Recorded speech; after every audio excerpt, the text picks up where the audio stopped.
Greetings, happy Sunday, good morning, good morning. For those of you that don't know me, my name is June Allen from juneallen.net, and I teach black women how to heal from self-hate with racial sobriety and personal empowerment. So good morning everyone. I've never done a live on a Sunday before, but because of the topic, the topic today is my timeline is as triggering as hell with all of this sexual assault news. And I just wanted to come on and have a conversation about it. It's important to have it. So if you think there's somebody who might be struggling with all of this stuff on their timeline, and you think that they might find this interesting, then obviously share it with them. Now, I have to say, obviously, before I start this live, that I'm not a trauma specialist or anything like that, but I wanted to come on because as a survivor myself, I wanted to share some of the tools and stuff like that I've been using to deal with this stuff, because I found it really, really uncomfortable. Hi, thanks for joining. Just drop your name in the comments. Drop your name in the comments if this is your first time at the yard. So before I actually really get into the content and kind of dig a little bit deeper, I am going to go through some housekeeping. So housekeeping. So this is also inspired by my Black Self-Love Kit. So if you suffer with low self-esteem, if you want some tips around the stuff that I'm going to, there's a lot more detail about the stuff that I'm going to share about today as well. I'm going to go in a lot more depth around how you can take care of yourself, how you can set boundaries, how you can find support around this stuff. A lot of that stuff is in the Black Self-Love Kit. So if you go to blackselflove.juneallen.net, the link is in the description. You can sign up for that. That's absolutely free. And also, I have 2 workshops that I want to share with you about as well. The first one is a mother and daughter workshop. So if you're having challenging relationships with your mum, past or present, and if that's kind of impacted your self-esteem, how you feel about yourself, this workshop is really, really good. The workshop is going to be with a wonderful sister friend of mine called Faith Agugu. She's come all the way from Australia to do this workshop. So this is going to be on the 20th of October. So again, if you go to events.juneallen.net, you can find out about that live workshop. The other one is a Black Self-Love book club, which I'm really excited about. This is the first launch, which is going to be on the 27th of October. And this is not just going to be a standard book club where we get together and just talk about the book and then go home. This book club is going to be more like a sister circle / healing, and we're also going to study the book as well. So that's going to take place on the 27th of October. There's 2 options. You can either meet me live, and there's an event, the location is 5 minutes from Bond Street Tube in London, so it's very, very central. The book we're going to be studying is this one, Sisters of the Yam, Black Women and Self-Recovery by Bell Hooks. If you know anything about Bell Hooks, you know that she doesn't kind of pull her punches, but I wanted to just use it as an opportunity for us to really dig in and start doing the work. So not only are we going to read the book, we're going to learn tools and stuff like that about self-love, and so we're going to dig in and do the work. There's going to be homework, or what I like to call heart work. So if you're interested in that as well, that is going to be on the 27th of October, and you can either join me live in just off Bond Street, or there's going to be a virtual option, which is going to be on the Sunday the 28th, which is going to be in the evening. I think I put it down for 8:30, something like that.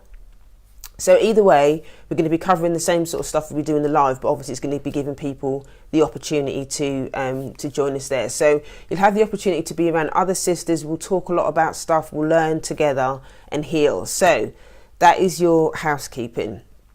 So for those of you that have just joined, my name is June Allen from juneallen.net, and I teach black women how to heal from self-hate and with racial sobriety and personal empowerment. So today's topic is we're going to be talking about a lot of. I'm not going to be talking specifically about the cases that are happening, because to be honest with you, that's not really the priority. Hi, good morning. How are? Lovely to see you. Let me see. Hi, good morning, Jen. I was watching something this morning, and I usually have my notification off on a Sunday, but your live feed popped up. Yay! Good to see you. How you doing? I hope you're having a good Sunday.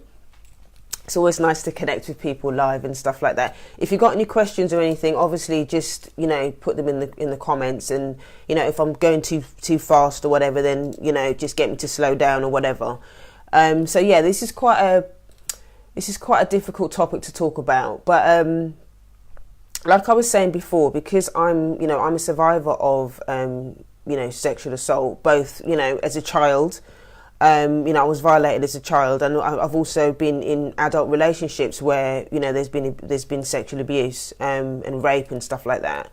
So it's been very, very triggering and very painful to actually be seeing all of this stuff in the media playing out, with the Bill Cosby stuff, and then there's the Kavanaugh stuff, and then this recent one with Ronaldo. It's been really painful. So I thought it would be a good idea just to come on and share my experience and some resources and stuff that I use personally, that's actually really, really helped me. As I was saying before, I'm not a trauma therapist or anything like that. So, always consult your mental health professional if you really do need more support around this stuff. But so I'm just sharing this stuff because obviously this is something that's, a close, it's important for me to share it. So the first thing that I wanted to share, let me just get my notes ready. Let's have a look.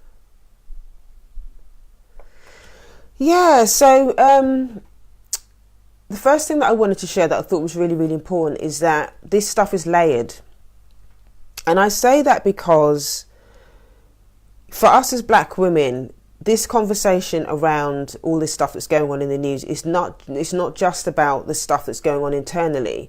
And I know for me, one of the layers that I found really difficult was, number one, is triggering the internal stuff. It's triggering old memories. It's triggering a lot of old pain, a lot of old feelings and stuff like that, about how, not just how I feel about myself, but how I felt about the person that was, the people, because it was multiple, that were abusive.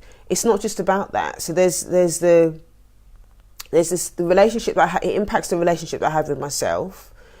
And it also, from a cultural perspective, from a racist perspective, there's also the conversations that I've seen on my timeline around, Bill Cosby's been treated this way, and then the white men that have done the same thing have been treated another way.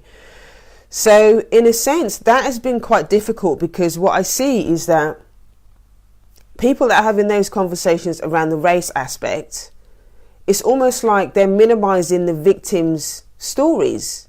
For me, as a black woman, I felt like my story was being minimized, because it all came, the conversation then became about, well, Bill Cosby's did this, and this white man did that, and yes, those layers are important, but I think what's really, really important as well is to be able to understand what those layers are and focus on the layer that is actually impacting you the most. For me, I had to set some boundaries around the people that are talking about, they're just doing it to him because he's a black man. Because obviously, it's a lot more than that.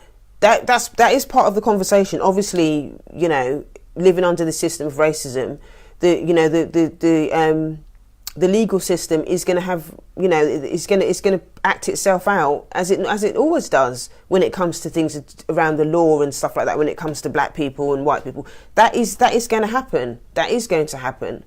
But I think it's also important to understand that, and to not allow the people that are having those conversations to not impact, or to understand that that's just one layer of it, and that to the people that are having those conversations, to remember that, that is not the only piece of the puzzle. The other piece of the puzzle is that for the victims, for black women, for me, that have been violated, it's triggering to hear people just only defending Bill Cosby and all these other people, when you know, the conversation is a lot bigger than that. It's a lot bigger than that. And it is very triggering to have people just having those conversations around the race aspect, but not actually thinking about, well, actually, one human being actually violated another human being.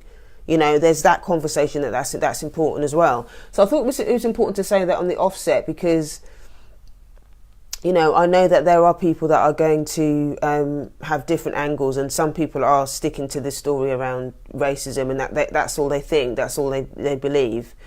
But I think it is important to obviously take the both layers into consideration, and actually treat them differently. Deal with them as a separate issue. Obviously they're combined, but especially if you're you know, a victim of abuse, and you're struggling to sort of to have this conversation with yourself. You know, if you're a victim of abuse, don't engage with those people that are having that conversation around it being racism, because it's just going to trigger you. You know. So let's have a look. Some comments in here.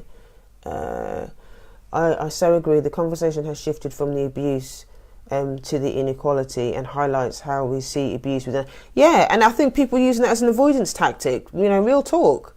I think people don't. It's very difficult to have the conversation anyway. It's difficult to have the conversation anyway, but then to have people just focusing on, hi Laura, nice to see you.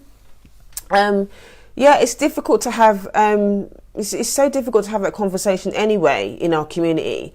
So in a way, you know, people that are having the conversation about race need to be careful that they're not using that as an excuse to kind of avoid the conversation around the abuse that's going on. And also with the abuse that's going on within our community.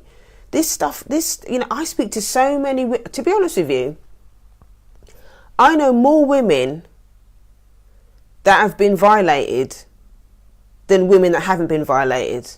And 9 times out of 10, they've been violated by people that look like them. The black women that I speak to, that I know, including myself, have been violated by other black men.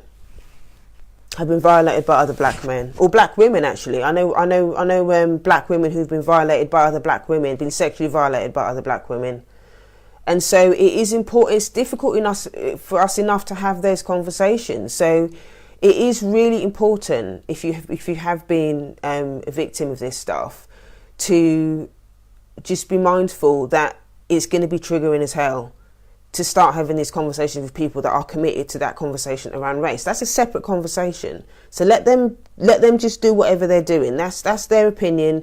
They're entitled to it.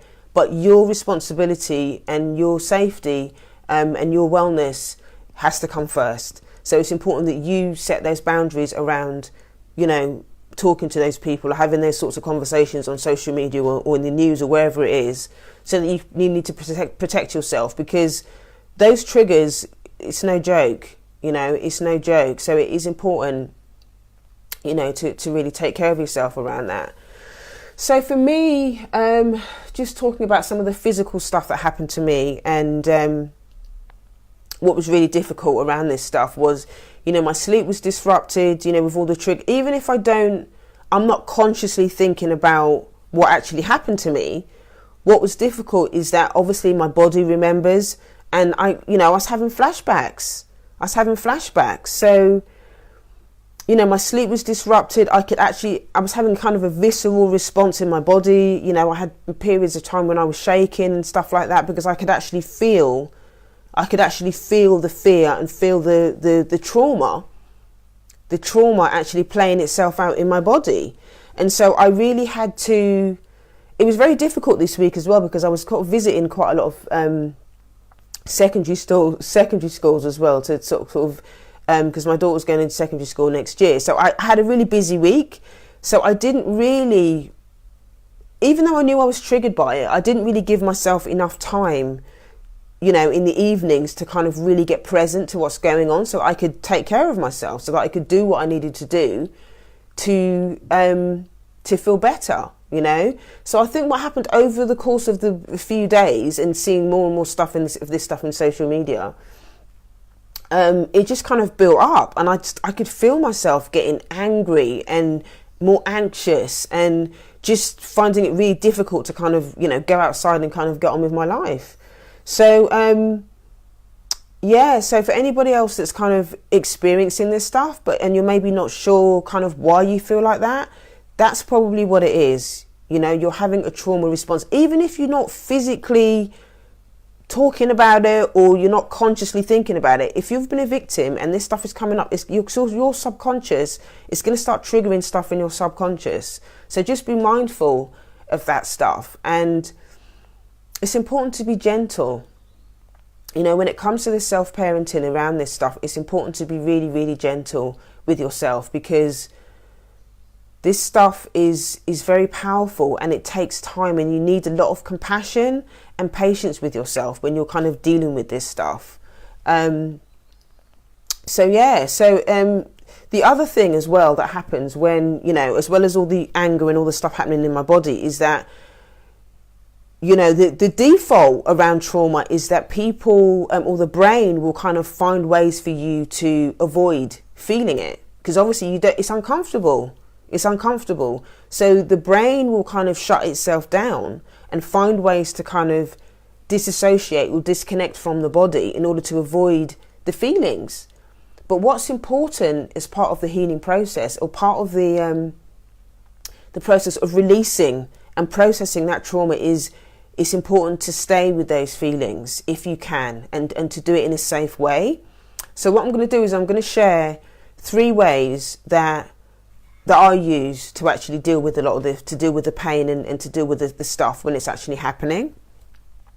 The first thing is, you know, it's unavoidable that the anger is going to be a huge part of it. For me, the anger was like a massive part of it, because, you know, obviously there's anger around the original violation that happened, and then there's anger around the fact that I'm still dealing with it now, you know, years after it happened. I'm still dealing with it. I'm still having to process it. So there's anger around having to deal with that stuff. And from a racial perspective, you know, there's anger around the fact that, you know, it was a black man, and finding that really painful, and also realizing that not just having to deal with the fact that I was violated by another black person, was also the fact that I'm having to not just deal with the fact that it was a person, but it was a black person. So I'm having to deal with my own internalized racism, my internalized thinking around black men and how safe they are. I'm having to deal with those things internally, as well as the fact that, you know, another human being violated me. So there's layers to this. There's layers to this. So, you know, what came up for me this week was just a lot of anger and a lot of grief, actually, a lot of grief around accepting that, you know, I can't change the past.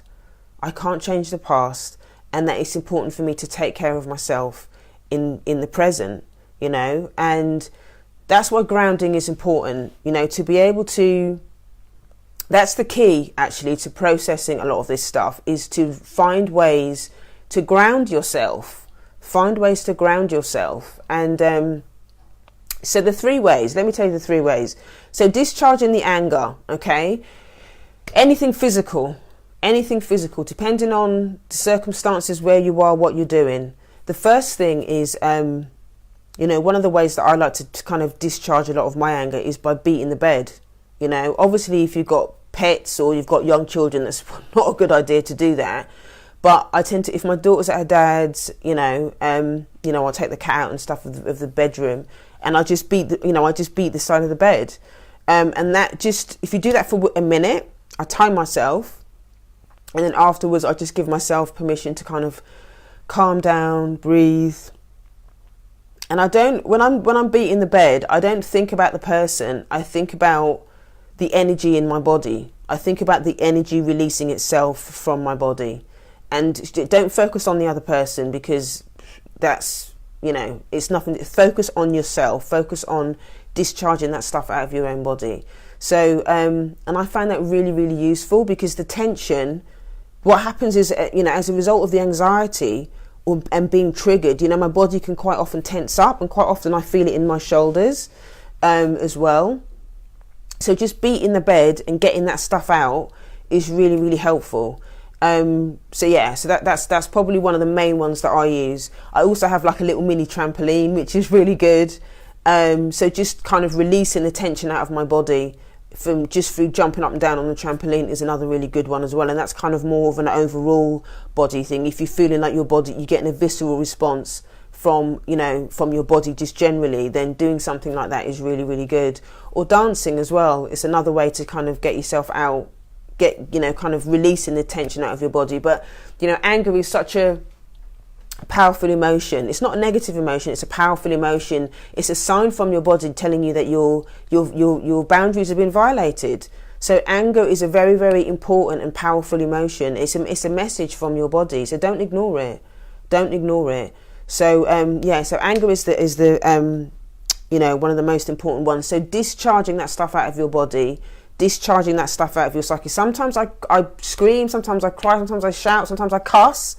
You know, it's just any way that you can discharge that stuff out of your system is really, really helpful. So that's number one, to discharge. The second one is reflection. Once you've had a moment to calm down, it's always really great. I tend to just get my journal out and start writing stuff out. Not to kind of to continue the kind of anger. If you've got more anger that you want to write out, then just write it out. That's another way that you can discharge it out, actually. But I tend to use the journal more to reflect on, you know, what is the root trigger? What is the root trigger? What was it specifically that was happening that triggered me? And was it the racism side? Maybe the racism side, you know, triggered me. Maybe something I've seen on social media, or was it a personal thing? Did I have a visceral response to something that somebody said or whatever it is around it? Just writing out how I feel. Did it trigger shame? How do I feel about my body? How do I fit? You know, how just getting that stuff out and just trying to think a bit more logically around what the triggers are. Because if you've got an idea and if you're clear around what the triggers are, there's more chance that you are going to be able to set boundaries around those triggers going forward. So reflection is really, really important for you to kind of get back into your head and really start to understand who you are as a human being, to understand your body, understand your vulnerabilities, understanding what your boundaries are. When you begin to reflect that stuff out in your journal, then you can start to think to yourself, well, okay, now I understand why I reacted like that. What can I do now that I can kind of avoid it? Obviously, you can't control other people. You can't control how other people behave. But, you know, what do I need to, you know, how can you set some boundaries? Maybe you spend less time on social media. Maybe you need to block some people.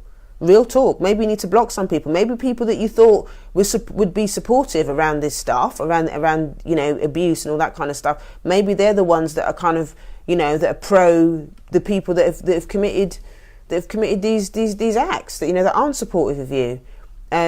You know, real talk. And I've done that a lot. I've blocked people because I'm, you know, number one, I'm not going to waste my energy getting into conversation with them, and number two, I don't want that on my timeline. I don't want that rubbish on my timeline. So don't be afraid to kind of block people, let people go. You know, if it is really triggering and it's just not acceptable. It's not acceptable, and you have the right to feel safe, you know, when you go on social media. So, you know, if you need to block people, then you need to block them. Real talk. Simple. So that's reflection. And the last one, which I think is just as important as all the rest, is to nurture. To nurture yourself means so many different things to so many different people, and it's for you to decide the best way to nurture yourself. But as a general rule, nurturing yourself is all about the five senses. Yeah. So touch, sight, hear, taste, smell. Yeah. 5 senses. These 5 things are going to be core ways for you to ground yourself and to bring you back into your body and into the truth of the response of what's happened when this stuff plays it, when your timeline is getting really, really triggered, and you just, because there is that thing about, you know, you just almost want to escape yourself. When you're in pain, you just want to escape yourself. So using the 5 senses to kind of bring yourself back into your body is really important and really loving and really, really nurturing. So I'm just going to give you some, you know, maybe a couple of examples of each that you can use to help to bring yourself back into your body. So the first one, touch, obviously just something really, really simple that I learned is just to kind of rub yourself, like to cuddle yourself, just sit and just be mindful and use your breath as well. And that in of itself is quite a calming way to kind of bring yourself back into your body, and just think really nice things, talk to yourself in a really positive way, just like you would a young child, especially if you were violated as a young child.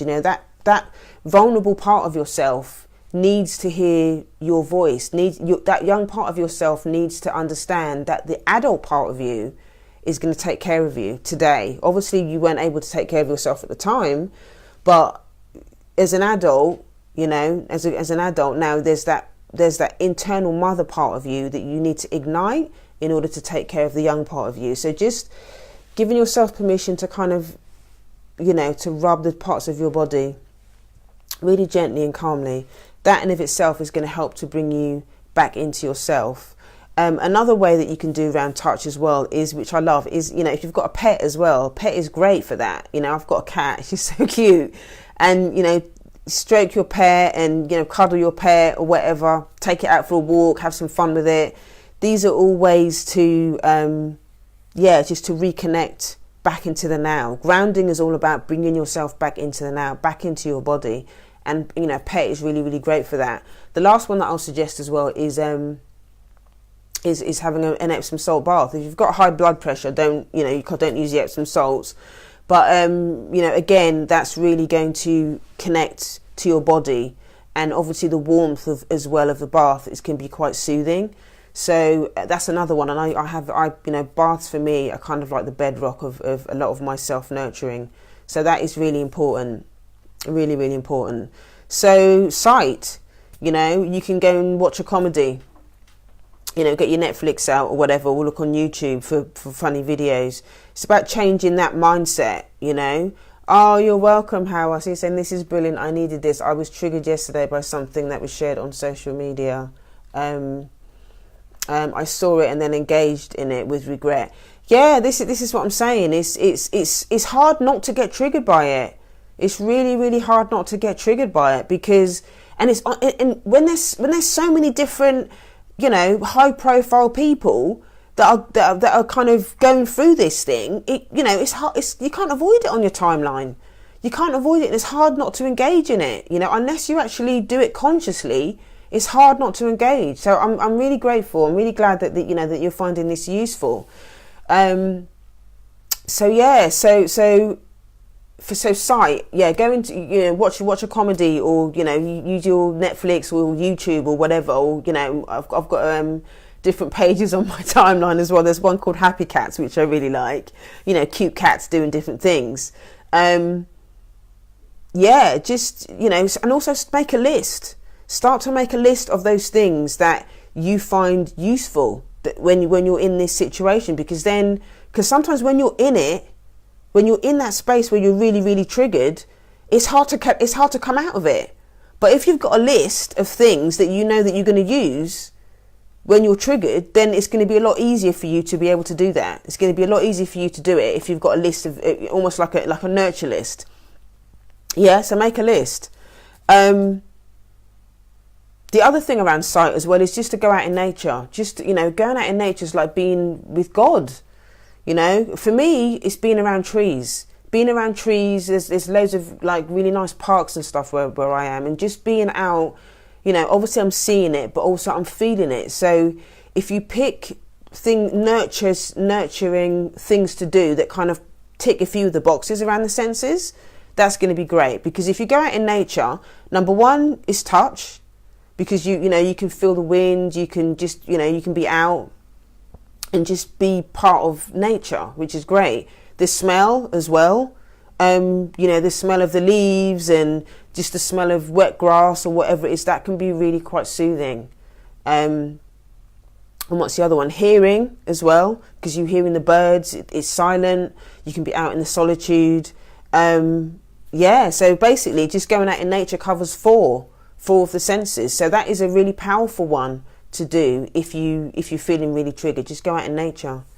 Next one is here. Obviously, you know, music. Music is probably one of the simplest ways that you can shift the mood and come out of the trigger, because, you know, music is powerful. Music helps to connect us. Music can help make us feel calm. So if you've got meditation music, if you've got affirmations, just use them to help to bring you down and to feel much more calmer in what you're doing.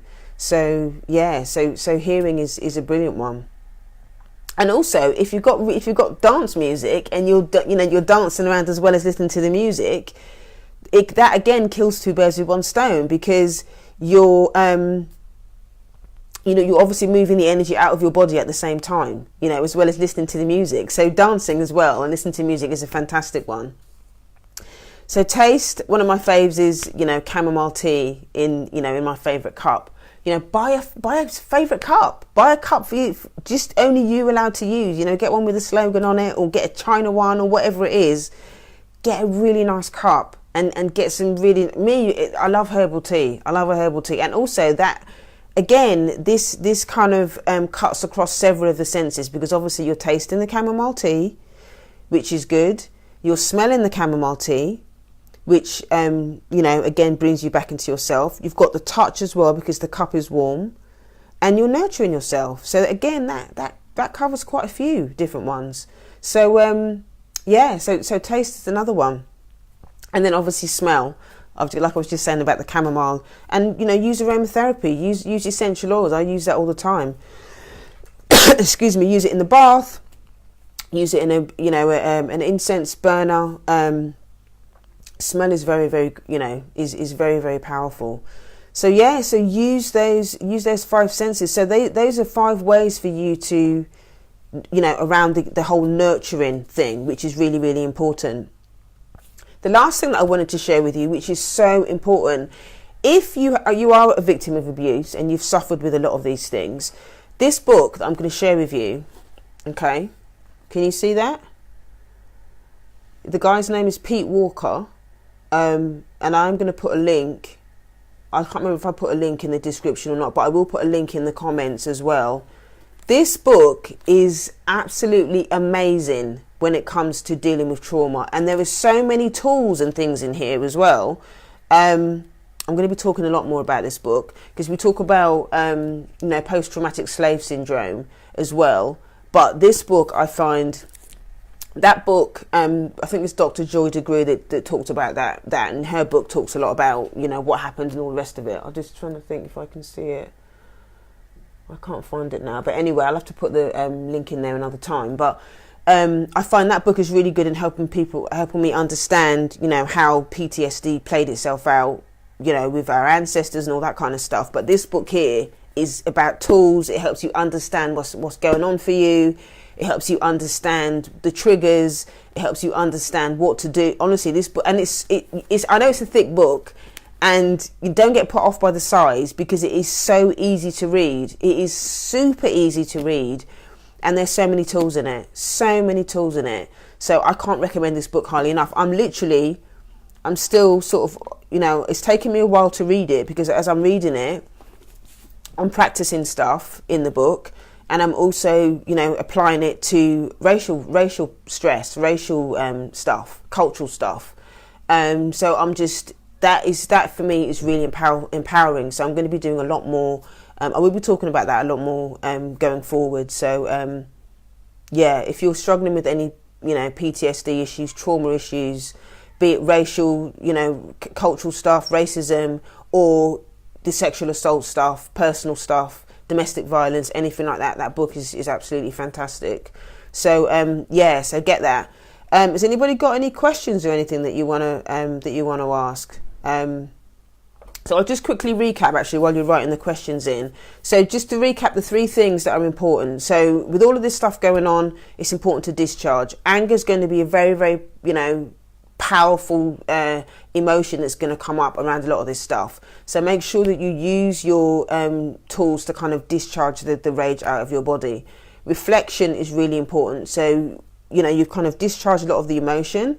You can go back up into your head now and think more logically around what are the triggers? What do I need to do? What do you need to do to set boundaries around these things? Are there people that you need to block, that you need to kind of create a bit of distance around? And also if you've got a therapist or anything like that, you can reflect and use your therapist to help you unpick how you feel, the response that's happening in your body, all of that kind of stuff.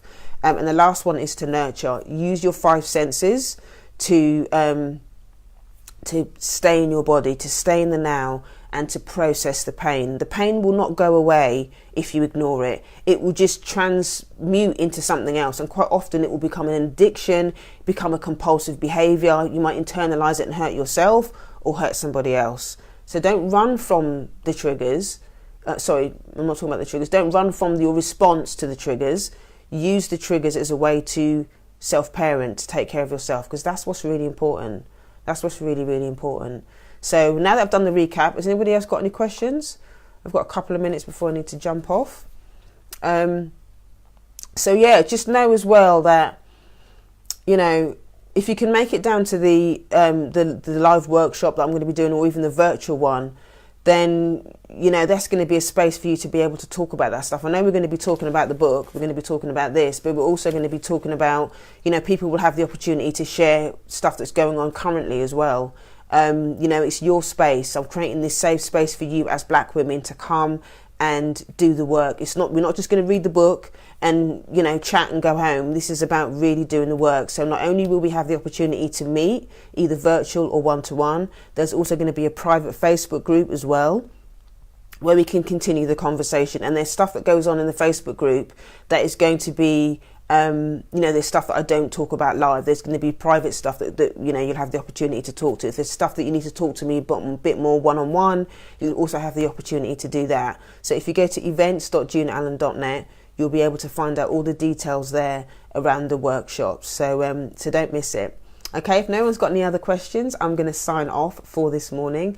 Thank you so much for joining me today. I don't take it for granted that you've taken the time out to kind of, to hang out with me on a Sunday morning. It's not an easy topic for us to discuss. So, just be really, really gentle with yourself. And if you've got any other questions that you want to ask me that you didn't want to put on the live, if you're watching live or on the replay, email me info@yardofgreatness.com, or you can direct message me on Facebook. All right? Enjoy the rest of your Sunday, and I will take care. And you take care, and I will speak to you soon. You're welcome, Hawa. Thank you so much for joining. If you know anyone else that will find this broadcast useful, share it with them. Share it with them if you think they find this useful. All right? Take care of yourselves, and I'll speak to you soon. Bye.